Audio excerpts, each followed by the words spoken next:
À moins de 15 jours du Prix d'Amérique, Christian nous livre son analyse du Prix de Belgique, riche d'enseignements et ses dernières prévisions pour le Prix d'Amérique.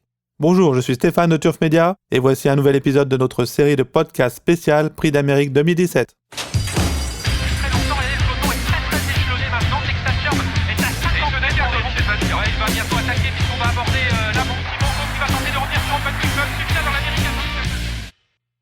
C'est parti.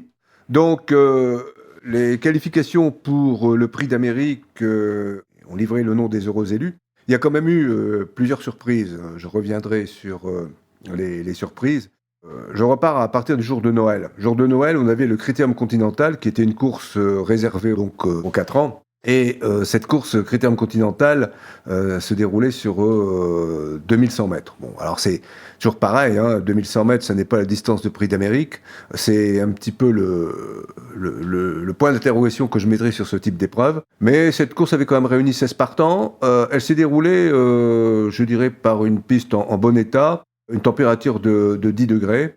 Avant le coup, on avait quand même 3 chevaux qui briguaient ce ticket, puisque seul le premier donnait un ticket direct au Prix d'Amérique. Les chevaux qui briguaient le ticket étaient Traders, qui était véritablement le favori de la course, qui avait hérité de la position numéro 1 derrière l'Autostart, qui est souvent une position piège d'ailleurs. On avait Charlie Dunoyer qui avait le numéro 6, et on avait Tony Gio qui avait hérité d'un numéro difficile, puisqu'il avait hérité du numéro 16 en seconde ligne derrière l'Autostart. Et d'ailleurs, ça lui a été préjudiciable, puisqu'il a eu un parcours infect, et il n'a pas pu jouer le rôle qu'on aurait voulu qu'il joue dans cette course. Bon, cette course avait donc trois chevaux qui étaient les prétendants les plus sérieux pour le ticket. On avait donc Trader, Charlie Dunoyer et Tony Gio. Ben finalement, tout le monde a perdu, puisque c'est Treasure Connors, qui partait donc en deuxième ligne également, qui a réussi l'exploit de prendre ce ticket. En sachant quand même que David Thomas, qui drivait ce jour-là Traders, a reconnu que c'était sa faute si Traders n'avait pas gagné, parce que, comme il l'a dit, il aurait dû, dans le dernier tournant, accélérer pour se détacher. Et il ne l'a pas fait, comptant sur la pointe finale de son pensionnaire. Malheureusement, il s'est mis au galop dans la ligne droite et il a abandonné tous ses espoirs de courir le Prix d'Amérique. Bon, Trader s'est quand même réhabilité depuis, puisqu'il a gagné ensuite le Prix de Croix. Et je pense qu'on devrait le revoir à ce niveau-là l'année prochaine.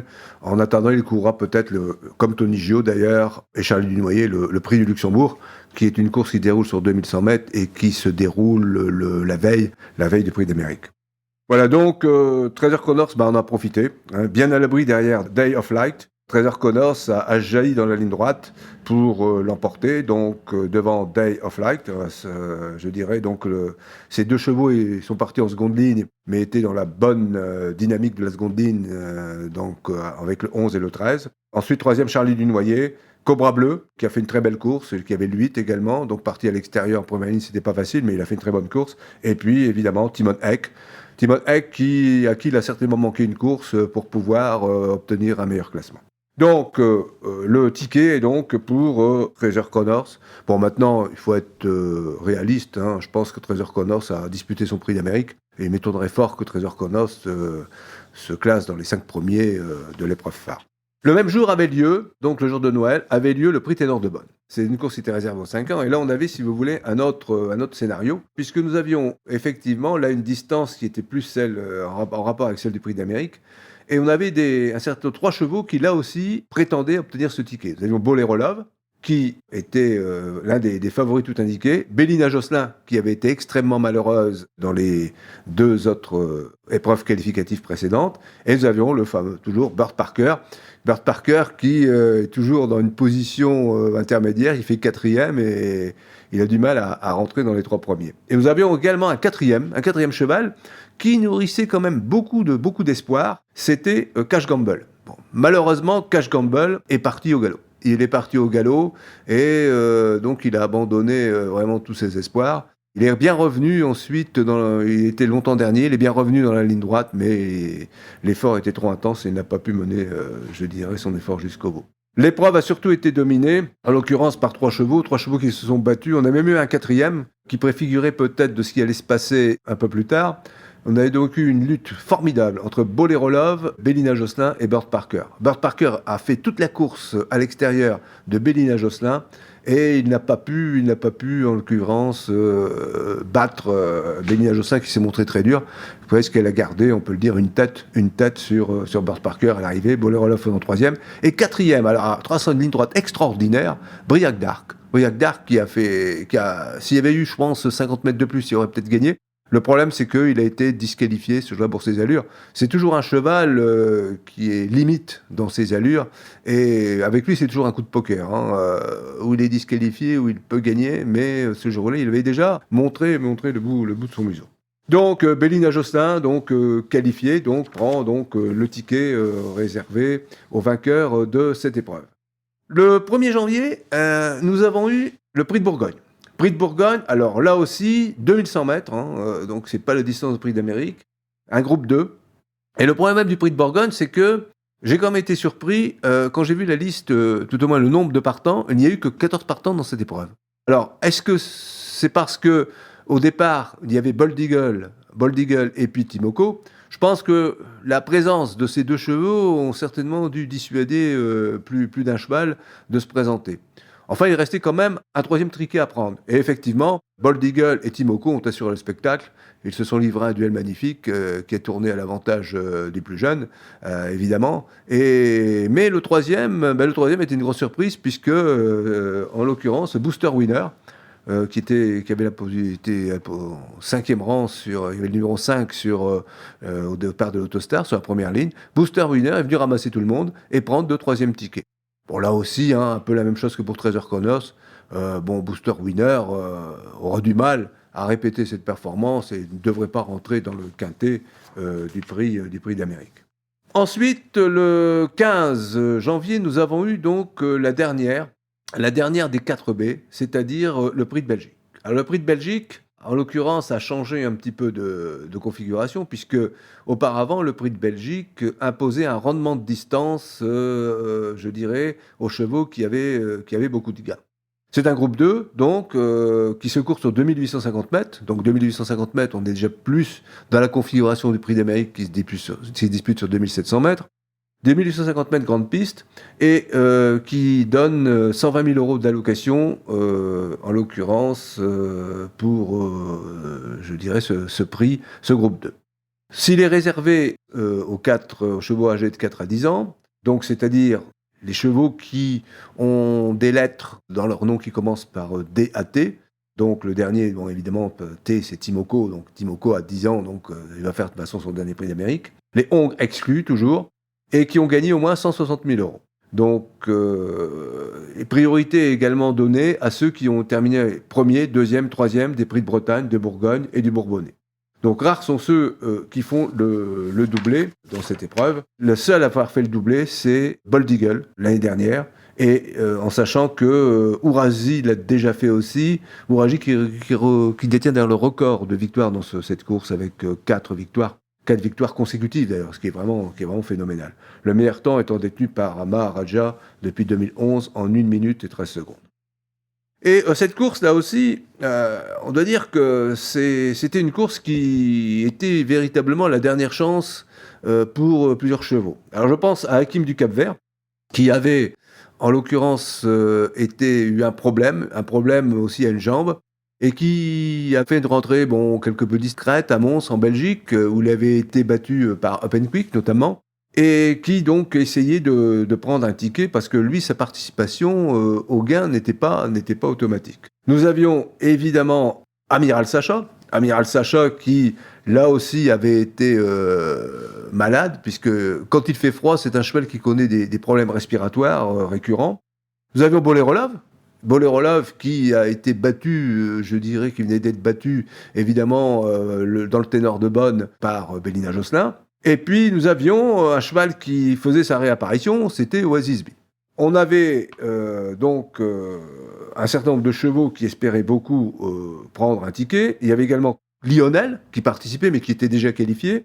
Nous avions également Call Me Keeper qui nourrissait de grandes ambitions.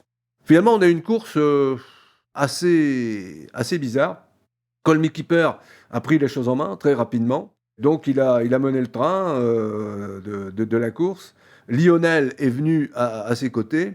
Et finalement, on a quand même eu un déboulé extraordinaire dans la ligne droite de Briac d'Arc, qui est venu griller tout le monde. Il avait déjà fait le coup dans le ténor de Bonn, où il avait été disqualifié, mais là, il est venu ajuster Call Me Keeper, vraiment dans la dernière ligne droite.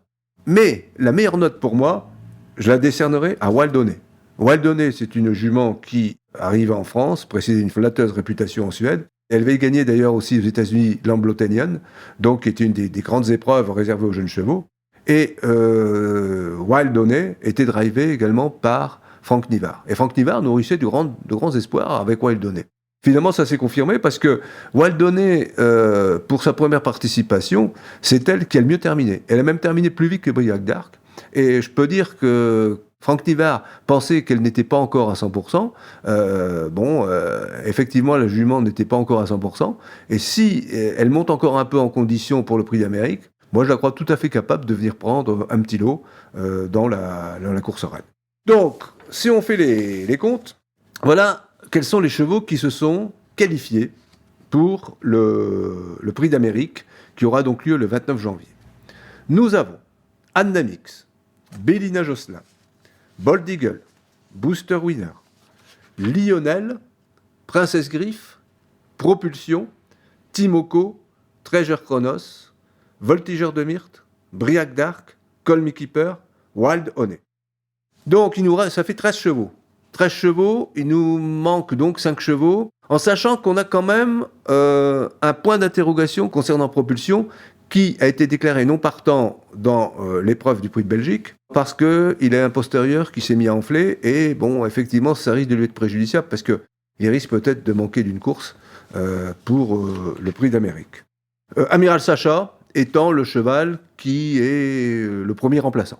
Voilà donc où est-ce que nous en sommes, en sachant quand même qu'en 2017, l'épreuve qui est dotée de 1 million, une dotation donc de 1 million, va se disputer sur 2700 mètres grande piste, le vainqueur empochant 450 000 euros et 45% des entrées, 250 000 euros et 25% des entrées pour le second, 140 000 euros et 14% des entrées pour le troisième, 80 000 euros et 8% des entrées pour le quatrième, 50 000 euros et 5% des entrées pour le cinquième, 20 000 euros et 2% des entrées pour le sixième, et 10 000 euros et 1% des entrées pour le septième. Donc vous voyez, les 7 premiers recevront donc une dotation. En outre, un objet d'art au propriétaire, à l'éleveur et à l'entraîneur et au driver, et un souvenir au latte gagnant seront attribués. Pour les 4 à 10 ans inclus, cette épreuve sera donc disputée pour les 4 à 10 ans inclus, donc pour les chevaux qui ont une lettre qui commence par D, DAT, les hongres exclus, et ont gagné au moins 16 800 euros au trot attelé depuis le 1er janvier 2016. Alors cette condition-là élimine Up and Quick. Up and Quick qui a couru hier, bon, il n'a pas eu un bon parcours, mais il a quand même bien terminé. Up and Quick qui n'a pas gagné 16 800 euros cette année, en dépit de ses gains. Les gains d'Up and Quick qui sont quand même élevés, puisque Up and Quick a quand même gagné 1 930 000 euros de gains, ça va éliminer donc Up and Quick, je dirais, au niveau des gains. Bon, donc nous avons ensuite, bien sûr, des tickets, une priorité de participation au Prix d'Amérique qui est accordée aux gagnants du Critérium Continental 2017, et à celui du Turf de Bord de 2017, quels que soient leurs gains, ainsi qu'aux 3 premiers de chacune des courses qualificatives appelées les 4B. Le Prix de Bretagne, le Prix du Bourbonnais, le Prix de Bourgogne et le Prix de Belgique. Les chevaux concernés bénéficieront de bonnes priorités de participation pour la baie suivante et pour le Prix d'Amérique. Donc en cas d'ex-aequo, effectivement, quand on part sur les éliminations, puisque on a 13 qualifiés, il reste donc 5 places, les gains des chevaux déclarés partants sont calculés sur la base suivante. Les chevaux âgés de 4 ans, on prend les gains réels majorés de 30%, ce qui explique qu'un cheval comme Bird Parker qui a gagné 1 137 000 euros, qui n'est pas celui qui a gagné le plus, lui, ses gains vont être majorés de 30%. Donc, ça va le mettre à plus d'1 million, 1,4 million. Donc, forcément, ça le fait rentrer, je dirais, dans les qualifiés. Donc, quels sont les chevaux qui sont qualifiés, qu'on devrait voir donc, ce jour au Prix d'Amérique? Nous aurons Hakim du Cap-Vert.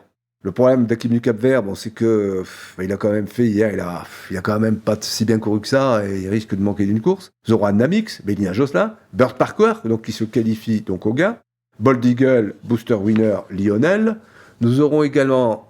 alors, Nuncio ne viendra pas, finalement. l'épouvantail annoncé ne viendra pas, Stéphane Melander a confirmé que son cheval américain ne viendrait pas.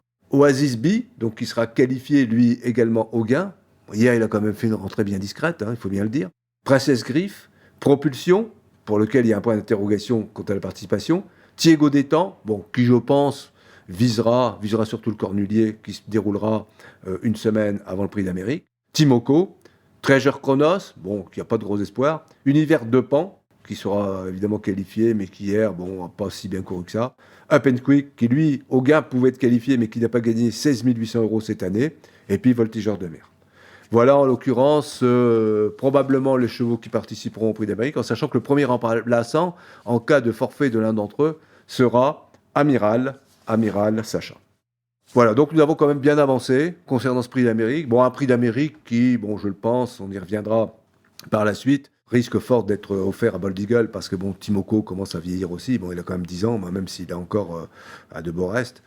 Après, on ne voit pas trop bien, effectivement, il faut quand même dire les choses en plat, comme elles sont, qui pourrait venir battre Bold Eagle, surtout si Franck Nivard décide de courir à l'économie. Ou alors peut-être un bon finisseur, style Wild Honey, pourquoi pas, qui pourrait peut-être le mettre en danger, mais je pense pas, parce que maintenant, il faut quand même rester, je dirais, lucide.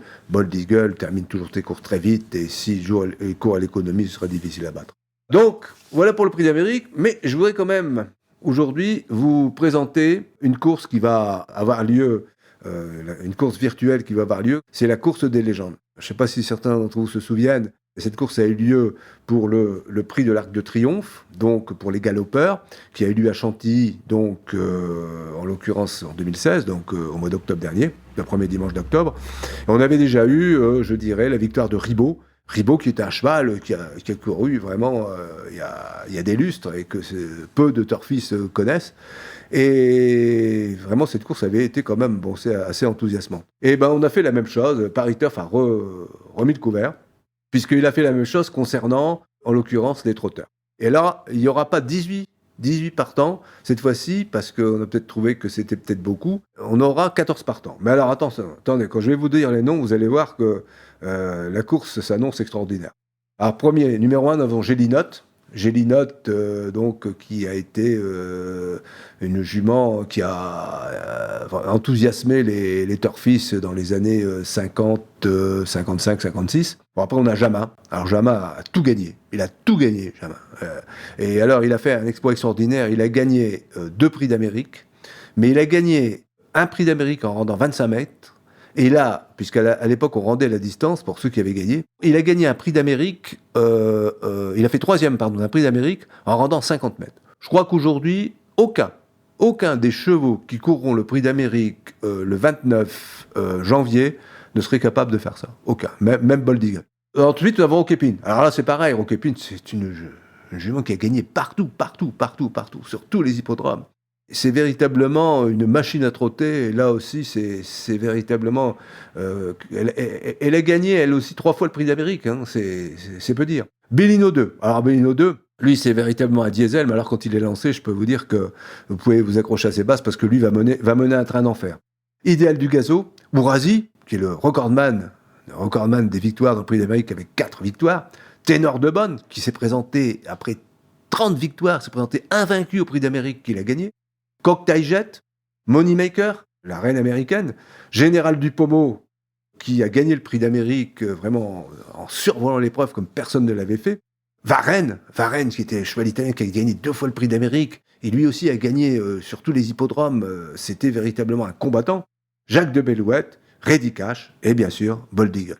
Ah bon, je n'en dis pas plus pour l'instant, mais je dois vous dire que, puisque je donnerai un pronostic sur cette épreuve également, je pense pas que Bold Eagle est plein d'avenir, mais il est peut-être encore un peu court à son âge, puisqu'il n'a gagné qu'un prix d'Amérique, pour remporter une telle épreuve. Et je peux déjà vous dire que je n'ai pas retenu dans ma sélection de 5 chevaux, parce que pour parier, il suffit d'aller sur le site de Paris Turf, et puis d'appuyer, de cliquer sur la course des légendes, et il y a un déroulé qui va s'incrémenter. Il faudra donner 5 chevaux, donc on ne va pas jouer en 6, 7, 8 chevaux. Il faut jouer 5 chevaux, et celui qui trouve le quintet dans l'ordre gagne 10 000 €.